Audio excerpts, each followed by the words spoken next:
everybody's talking about programmatic, so I'd like to ask you the question. Now, I was of the understanding that you're developing some kind of national programmatic-like selling, so I just wanted to ask you that question. yeah, I don't like the word programmatic, so I don't use that word programmatic.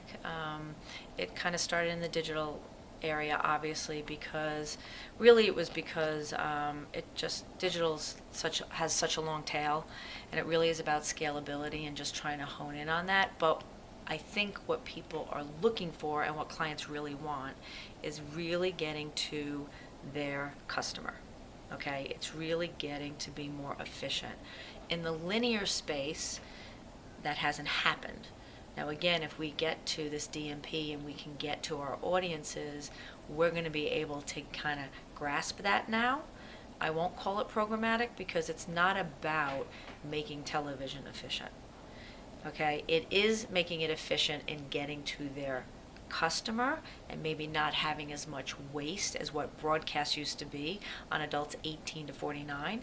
There's not an 18-year-old and a 49-year-old that watches the same thing and has the same behavior. So why are we buying it that way?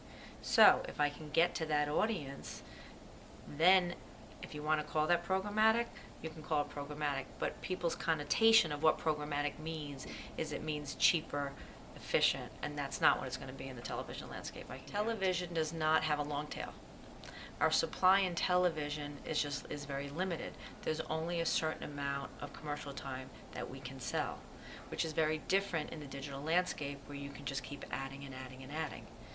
So once we hone in on who our audiences are, there's going to be a supply and demand push and pull that are going to happen in the linear space that isn't necessarily happening in the digital space. That's why it's going to be different. And you've hit on something very interesting. I think one of the fears in television, national television programmatic, is that it will depress CPMs, but you're saying not necessarily so. No, I don't think necessarily, because there's two things. I also think that audience buying programmatic, it's only a tactic. That's only one portion of what clients and marketers really want.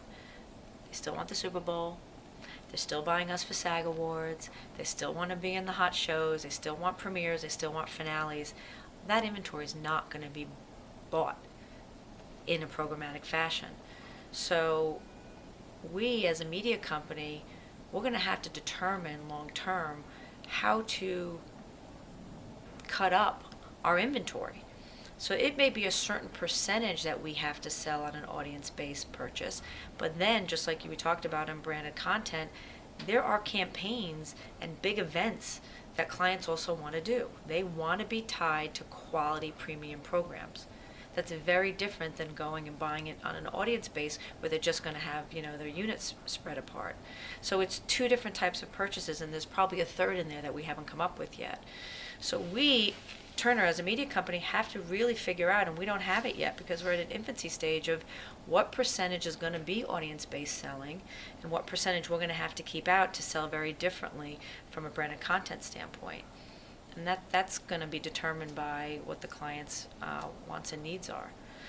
Each category, each client is going to have a different mix.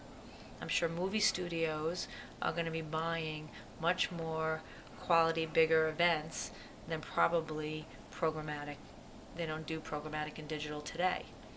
The Procter & Gamble's of the world, maybe the Unilevers of the world that have multiple brands and multiple products 52 weeks a year probably are going to be much more audience-based, targeted, focused. That doesn't mean they might not want to be in the Super Bowl, but there may be a disproportion of what percentage is programmatic. Each client, each category is going to be very different. And no one's going to know that until we start diving into it. And then when you throw addressable advertising into the mix, You're killing me. I know, these are not easy. These are not easy. I'm going to be retired. I'm not so sure. I think know, addressable. It's here. So how do you figure addressable advertising in all of this? Is Turner interested in that? Yeah, we're testing. We've been testing a lot with the smart TVs and some ACR stuff with some clients. That part is not easy.